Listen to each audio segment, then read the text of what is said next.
Most men who practice semen retention don't fail because of a lack of willpower, but because they're fighting enemies they don't even know exist. You may think you're in control, but if you don't recognize these 5 hidden dangers, you'll lose your progress without even realizing it. And the worst part? They don't appear suddenly. They infiltrate your routine like silent thieves, stealing the energy you've spent days or months accumulating. Many people believe that holding back ejaculation is enough to reap the benefits of the practice. Wrong. Retention is much more than that. It's a strategic war against forces acting on your body, mind, and environment. And if you don't know how to identify them, you'll end up falling just when you thought you were strongest. It's like training for a fight without knowing who your opponent is. What I'm about to show you here is counterintuitive. Some of these dangers seem harmless, or even normal, to most people. But it's precisely this normality that makes them lethal to your progress. You won't be able to say, "I didn't know," after hearing this. And believe me, once you understand each of them, you'll feel like you've been given a battle map to protect your power. And before you continue, take advantage and subscribe to the channel. That way, you won't miss any content like this, which gets straight to the point and gives you the knowledge no one tells you about semen retention. Now, if you want to maintain high energy, sharp focus, and absolute control of your journey, you need to know these 5 enemies now. And the first of them is closer than you think. Most men who break their retention today don't do so because they lack physical strength, but because they live surrounded by invisible triggers. Pornography, short videos, and even social media stories act as small doses of daily poison. The brain doesn't clearly differentiate between what's real and what's virtual, and each sensual image triggers a spike in dopamine. This spike, even if it seems harmless, trains the body to seek immediate pleasure. And, before you know it, you're back in the old cycle you swore to abandon.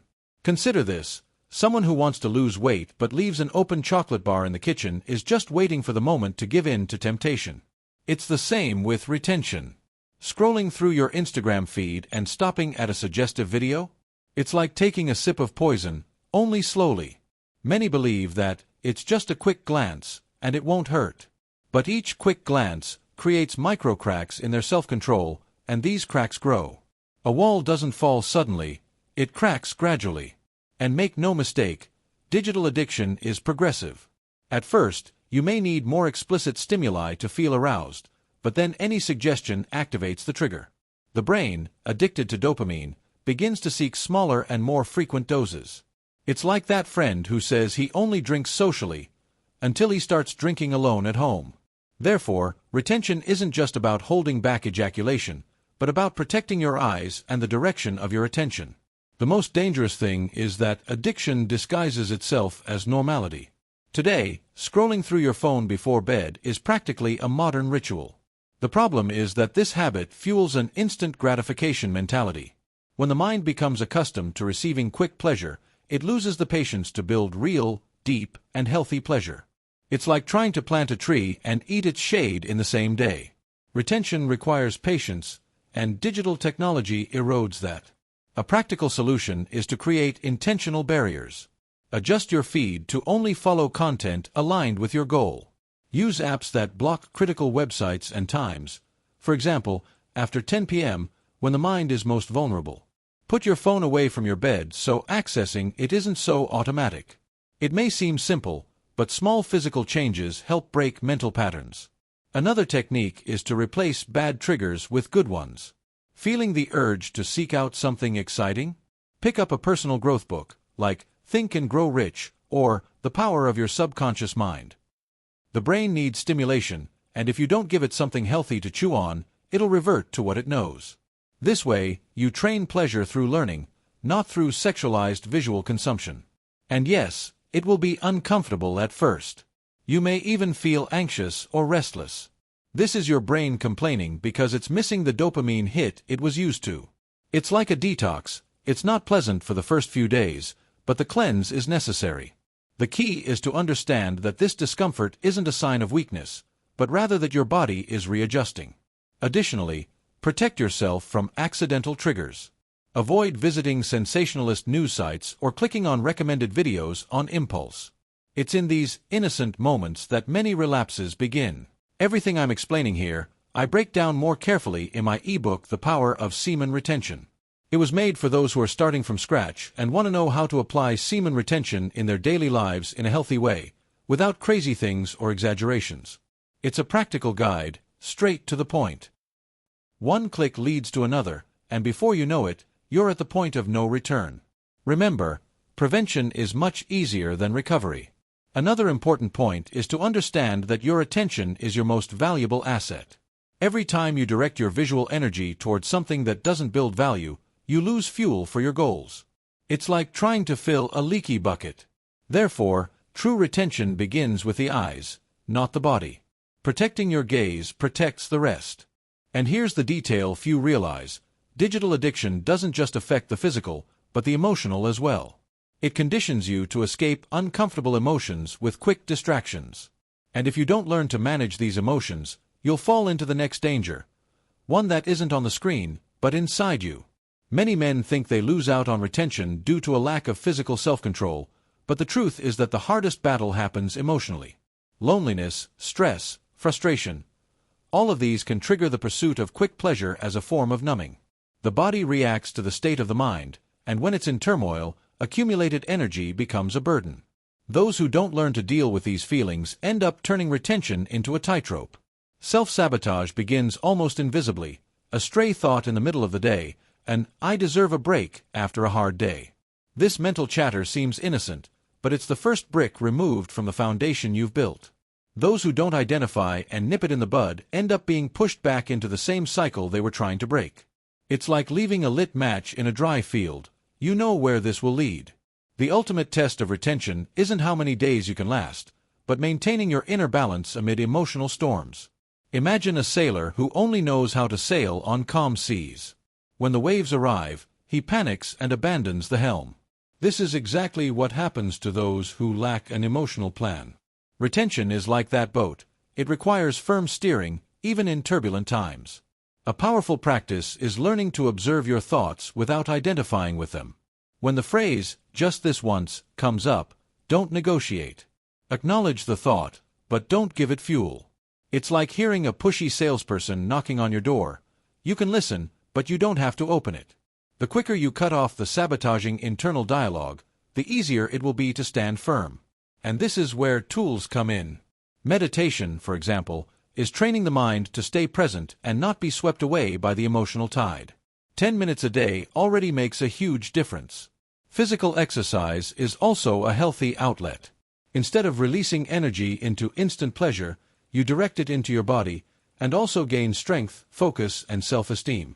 Another tip is to keep an emotional emergency kit. This could be a list of activities that reconnect you. Calling a friend who understands your process, listening to music that lifts your spirits, reading an inspiring passage from a book like Meditations by Marcus Aurelius. This kit can be quickly activated when you feel like you're about to give in. And don't underestimate the impact of the emotional environment at home. A difficult conversation, a financial problem, or even prolonged boredom can become triggers.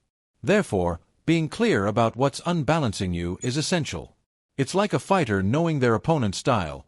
It becomes easier to defend yourself. It's also important to accept that negative emotions are part of the process. Many fall into the trap of thinking they need to be constantly motivated. But retention is about discipline, not motivation. Motivation fluctuates, discipline remains. When you internalize this, you stop searching for the perfect moment and start taking action even when you're tired or discouraged. And it's worth remembering, every relapse begins in thought, not action. What seems like a split-second decision was actually an accumulation of internal compromises over the course of days. When you understand that the real fight is within, you realize that protecting your mind is as important as protecting your body. Now, if the internal enemy is already challenging, what about the external enemies?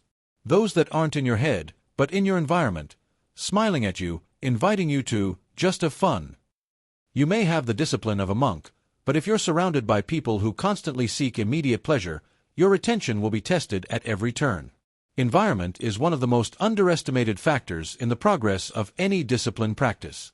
Friends who make jokes, colleagues who send suggestive content, invitations to overly stimulating parties, all of these plant small seeds of relapse. The danger lies not in the isolated intensity, but in the repetition of these encounters. Think of a gardener trying to maintain a perfect lawn while neighbors throw trash over the wall. He may work every day, but the dirt returns without him noticing. Similarly, your energy is contaminated when your environment normalizes behaviors you want to avoid.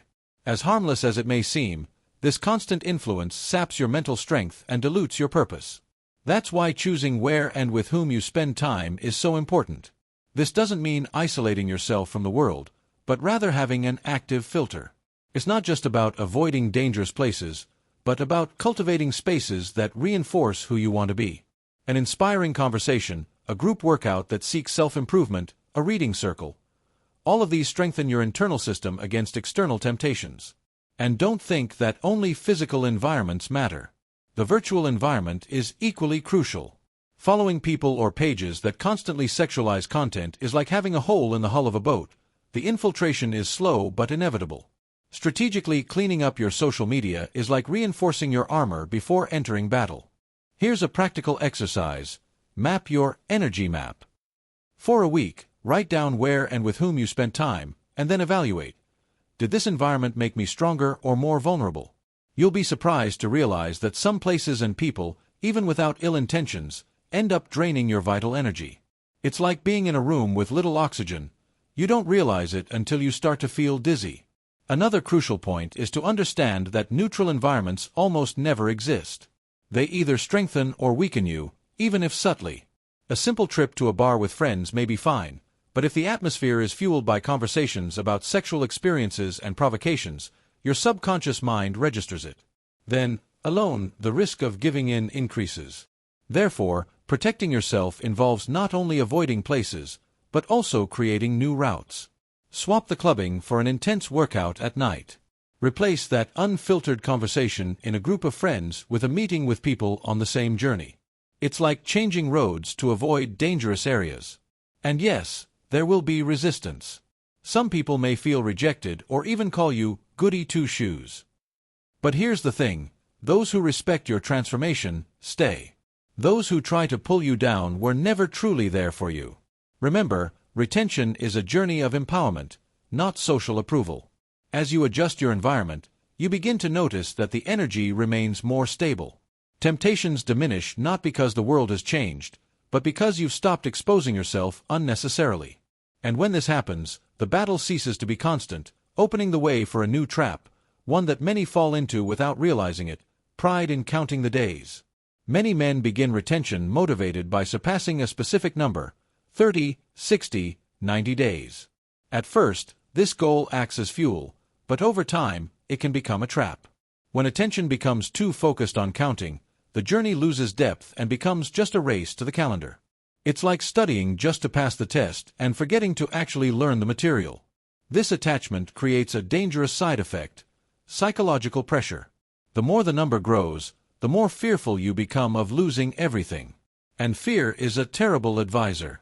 A relapse, which could be seen as a learning experience, turns into an emotional breakdown.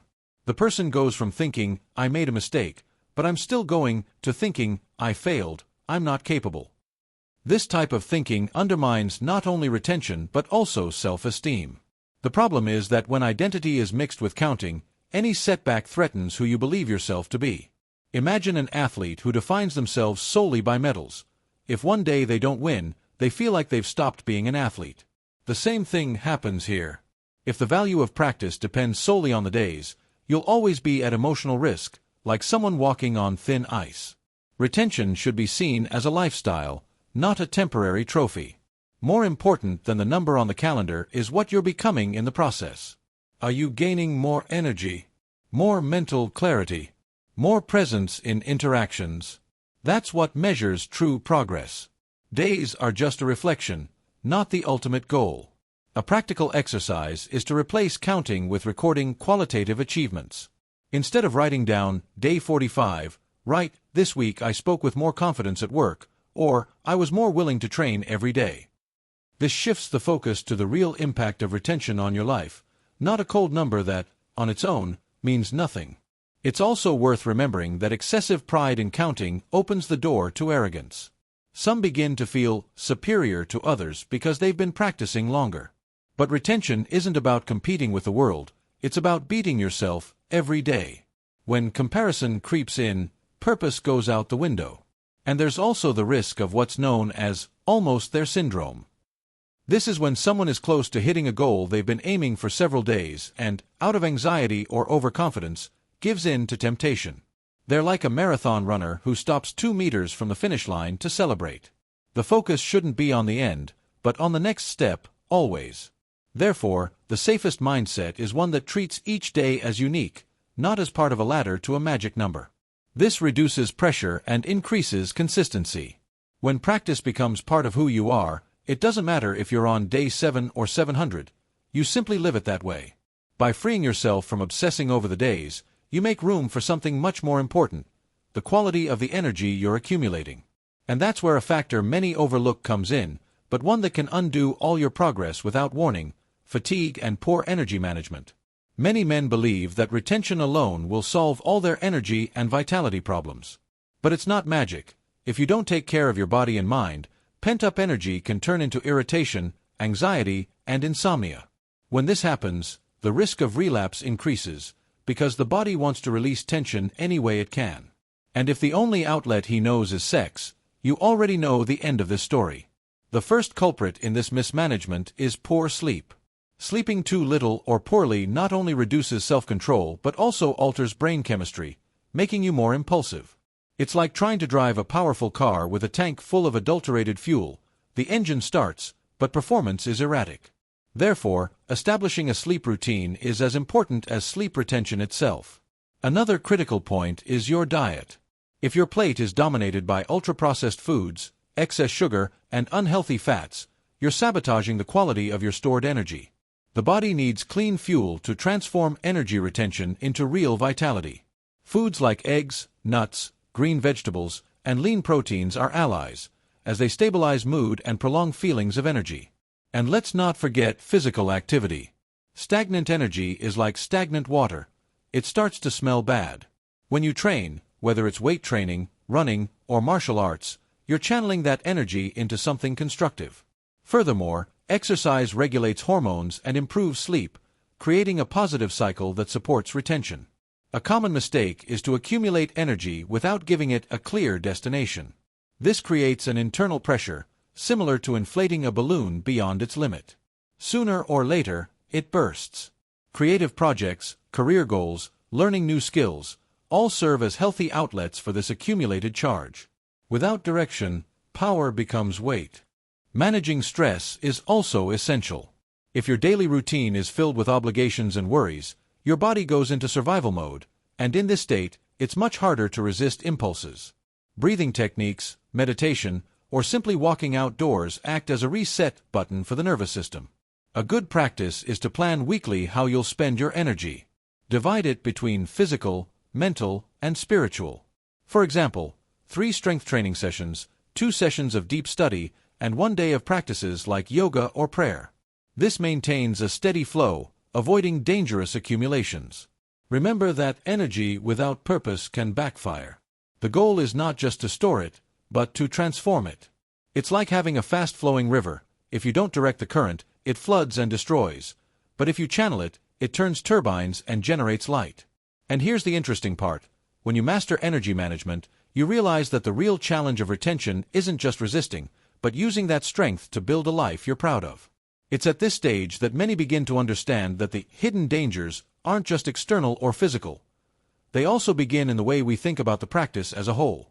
Now that you know the 5 hidden dangers that destroy semen retention progress, the question is, what will you do with this information? Will you just listen and go on with your life as if nothing has changed, or will you take action to protect your progress once and for all? Because, in the end, it's not knowledge that changes your life, it's what you do with it. Retention isn't a game of luck. It's a daily process, built on conscious choices and discipline to resist the pitfalls that seem small but are powerful enough to undo months of effort. Every time you protect your gaze, your environment, your mind, and your energy, you're strengthening your inner throne. So, be honest with yourself. Which of these dangers do you already realize are affecting you? And which will you start combating today? Leave your answer in the comments. I want to know what your biggest challenge is, because this space is for those who take this practice seriously. If this content resonated with you, Like the video now, subscribe to the channel, and turn on notifications. Here, you'll always find practical strategies and knowledge about semen retention that few others reveal. And remember, every day you protect your energy is another day building the strongest, most unshakable version of yourself.